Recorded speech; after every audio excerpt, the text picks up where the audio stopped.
ঘরের মাটিতে বাংলাদেশ ও নিউজিল্যান্ডের বিপক্ষে আসন্ন ত্রিদেশীয় সিরিজের দল ঘোষণা করেছে আয়ারল্যান্ড।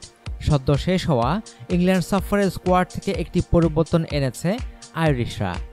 অ্যান্ডি ম্যাকব্রাইনের জায়গায় প্রথমবারের মতো জাতীয় টিমে ডাক পেয়েছেন ৩০ বছর বয়সী allrounder Simi Singh.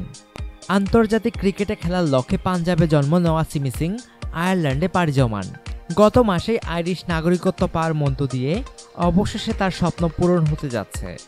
Coach John ব্রেসওয়েলের চোখে সিমি সিংয়ের অসাধারণ দক্ষতাই তাকে আইরিশ টিমে সুযোগ দিয়েছে। আগামী ১২ই মে ত্রিদেশীয় সিরিজের প্রথম ম্যাচে বাংলাদেশের মুখোমুখি হবে আয়ারল্যান্ড। ডাবলিনে খেলা শুরু বাংলাদেশ সময় বিকেল ৩টা ৪৫ মিনিটে। ত্রিদেশীয় সিরিজ ও চ্যাম্পিয়ন্স ট্রফি সামনে রেখে ইংল্যান্ডের সাসেক্সে ১০ দিনের ট্রেনিং ক্যাম্প শেষ করে বর্তমানে আয়ারল্যান্ডে অবস্থান করছে টাইগাররা। আয়ারল্যান্ড স্কোয়াডে যারা সুযোগ পেয়েছেন তারা হলেন William Porterfield, Andrew Balbirnie, Peter Chase, George Dockrell অ্যাডজয়েস, Tim Murtagh, Barry McCarthy, Kevin O'Brien, Niall O'Brien, Simi Singh, Paul Stirling, Stuart Thompson ও গ্যারি উইলসন। অনুগ্রহপূর্বক সংবাদটি শেয়ার করুন এবং খেলাধুলার সর্বশেষ খবর জানতে স্পোর্টস লাইট সাবস্ক্রাইব করে রাখুন। ধন্যবাদ।